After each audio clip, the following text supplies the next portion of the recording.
Hello, friends, and welcome to Facebook Ad Fridays. I'm your host, Kerry, Knoll, and in today's little segment or episode, I'm going to talk a little bit about how to set up a retargeting ad with Facebook for website visitors. So if you haven't done this yet, you'll want to pay close attention. If you are tuning in on YouTube, please hit the subscribe button, the notification bell, so you get notified when I go live like this, and hit a like if you get some good value out of it as well. If you're also tuning in on Facebook or LinkedIn, feel free to hit the like there, comment, share it whatever makes you feel like doing for it. It'd be great. I'd appreciate it sincerely.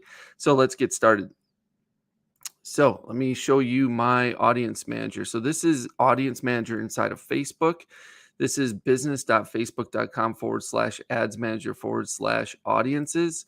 And this is just a backup account I have. This is just I use for demonstration purposes typically. But the first thing you need to do is you need to create a custom audience, right? So we need to click this blue button, create audience, click on custom audience.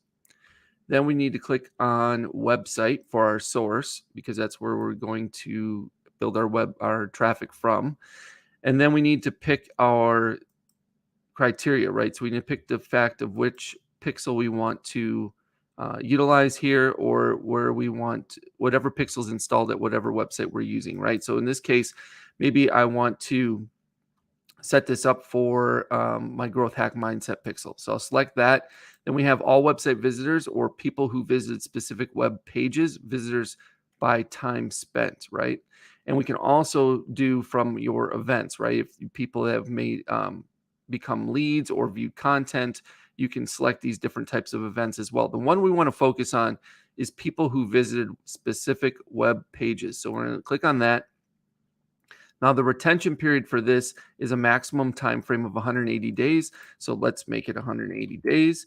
And then we're going to come into this criteria here where it says URL contains, and then we're going to put in the domain. So we can just put in our domain.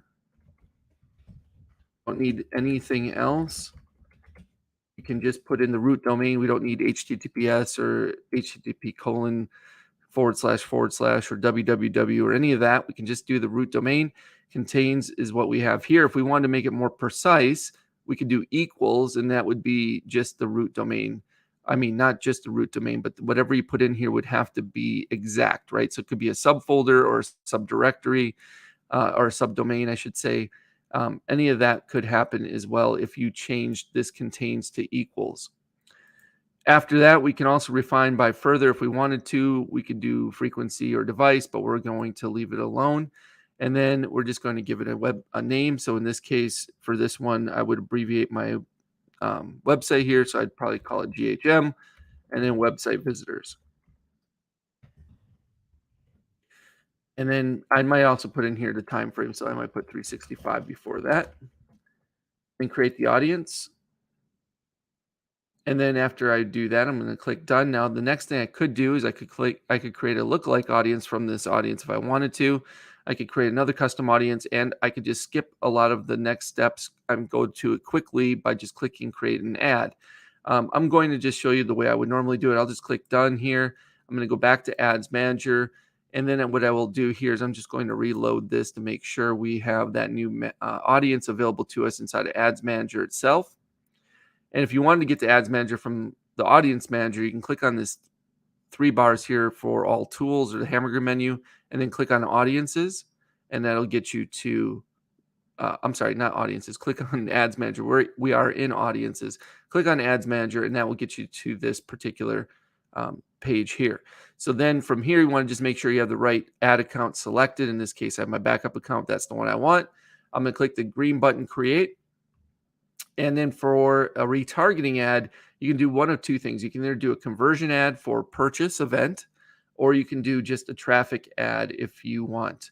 A lot of times, I think traffic ads work a little bit better than conversion ads, specifically because we want to make sure we're reaching a really tiny audience. And a lot of times the conversion ads, I have a hard time finding that tiny audience of people that may have visited your website recently. So let's try a traffic ad for this. And then we're just going to expand down here with our naming our campaign. So we're going to give it a naming convention. In this case, I like to use the name of the objective. So traffic And then this one would be for my website visitors. So I'm going to just put GHM for my business. And then I'm just going to put website visitors here as well. You would probably want to put, whatever the offer might be, if you had a specific offer you wanted to redirect them back to. So this could be, instead of website visitors, this could be special offer, right? Or it could be something like, uh, whatever. It could just be even your offer, right? So we just substitute that out with whatever the name of your offer might be. Then here with the ad set level, we'd want to do, I'm going to do custom audience for CA, and then I'm going to do 365 website visitors. And maybe in here too, I might put which website this is for. So GHM, I might use the same exact name I used for the actual audience name, and just put a CA hyphen in front of that so I know it's custom audience. Then the ad itself, I'll just call it ad number 1. Click continue. And then here we have basically our campaign set up on the right-hand side. We have special ad categories. We're going to leave that alone. Campaign details, we're going to leave alone. A/B split test is off. We want campaign budget optimization off. Then we're going to click the next button. And then here under the ad set name, we already have the ad set name enabled. We have traffic here for website. We have dynamic creative off. We have a daily budget set to 20. You can change this to whatever you feel is best suited for you. You don't have to spend a lot for retargeting ads because there's a small amount of audience that's going to actually see the ad, so you don't need to spend a whole lot. Start date, I would set this up for tomorrow, one day in the future, with 12 a.m. Pacific Standard Time, because I want to make sure my ad spend gets spent throughout the duration of a 24-hour period. And then my audience is here. So right now it's settings, locations, United States, age 18 to 65, all genders. And then I have custom audiences below this. So I'm going to click into that. And then there's my brand new audience. It's GHM 365 website visitors. So I'm going to select that. And then I'm going to leave everything else alone. I might even change United States here to worldwide, simply because I would then be able to reach anybody who visit my website, no matter where they're from, right? So it depends on what your original audience is visiting your website. So I would keep it as broad as possible with those targeting options. So in this case, I'm going to make it worldwide. I'm still going to keep the age range wide open, the gender wide open as well. And then I have my custom audience already selected. And then I can save this audience if I like to, or I can just move forward. I'm just going to move forward. I'm going to do automatic placements. You can specify which placements you'd like it to be. In this case, I'm going to keep it automatic. Link clicks is cool. And I'm going to click next. Now under the ad itself, I'm going to select the page I want to advertise from, right? Whether this is probably from my personal, and it'll select my Instagram account. If not, I can select the correct Instagram account I want to also advertise to. And then my ad itself, I can either create an ad here or I can use an existing post. Totally depends on what you want to do. I like to create an ad if I'm doing a special offer or something like that. If I'm doing more of a video view ad campaign, which is a completely different ad objective, I'll usually use an existing post. And then dynamic formats and creative I'll have off. The format here is single video or single image. You can also do carousel or collection. I'm going to do single image for this one. Add creative is right here. So this is where we're going to select our actual image. So add media. In this case, I would just add an image, whatever that image might be, or add a video. And then I can select anything I have available. I don't have a whole lot available. In fact, I have nothing available in this account that I can use right now. So, but this is where you would select your image and or video, and then click next and add it to this ad itself. And then the primary text area, I'd fill in with some kind of call to action, maybe talking directly to them about the fact that they visited my website before and that they've passed on an offer and I have a brand new offer for them. Something along those lines. I'd write a clever headline for it. Description, I'd leave blank. In the destination, we definitely want website. And then I'd put in my URL to my website. So this would be the full URL with HTTP S if it's secure, // www.growth growthhackmindset.com. It will pull in some information directly from your website. If you didn't add anything, like it pulled in the image and it pulled in um, basically the title of the page and part of the meta description. So that pulls in some initial information to build an ad. If you just wanted to add that initially, you can see what it pulls in, and then you can go back and add your primary text and your headline, and or swap out the media, the image itself. Then we'd have a learn more. Call to action is selected here. You could use that, or if you were sending them directly to a page to do a specific action, like perhaps download or perhaps sign up for something, you could do that, or get access. Order now is another option. I like learn more in general. I think that works well.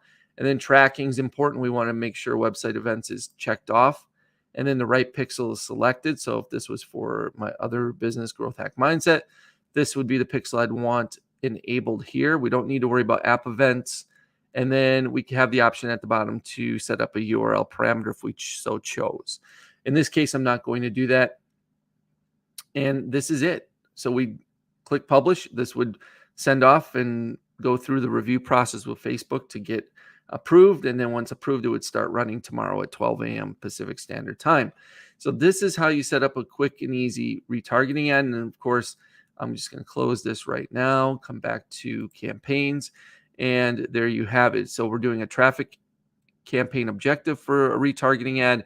And the most important thing is we're in the audience manager, and we've created an audience for all the website visitors who have visited our website in general, right? So any page inside of that website that's been visited is being tracked. And then, of course, the 180 days. Now, something to think about here is with the iOS 14 plus updates, a lot of times the Facebook cookie tracking through the pixel itself is not always 100% accurate now, with people being able to opt out of tracking on iOS 14 plus updated devices. This is primarily Apple stuff. So if you want to make sure you're getting more accurate data on that, you can set up the conversions API, which I cover in another training video, and use that as well to get more accurate data. Also, I didn't cover the Facebook pixel installation, but I talk about that in other videos as well. So if you're not sure how to do that, you can check some of those out. So thank you so much for tuning in today. I hope you got a little bit out of this and it helped you a little bit. And you should definitely be always setting up these types of retargeting ads on both Facebook and YouTube, just to essentially remind folks of what you have to offer. They're extremely cheap to set up and use, and they usually will return a huge ROI for you, a return on your investment. So the little bit of cost for an advertisement of this nature versus the amount of money you'll make back on the actual sales that you'll make from those ads is immense. So you should definitely enable it and set it up for your business. All right. So again, if you're watching on YouTube, please hit the subscribe button, hit the bell notification. You want to get notified each time I go live. And if you got some good value out of this video, please hit the like button on Facebook, LinkedIn, or YouTube. And with that being said, guys, I hope you have a great rest of your day, and we'll see you real soon. Take care.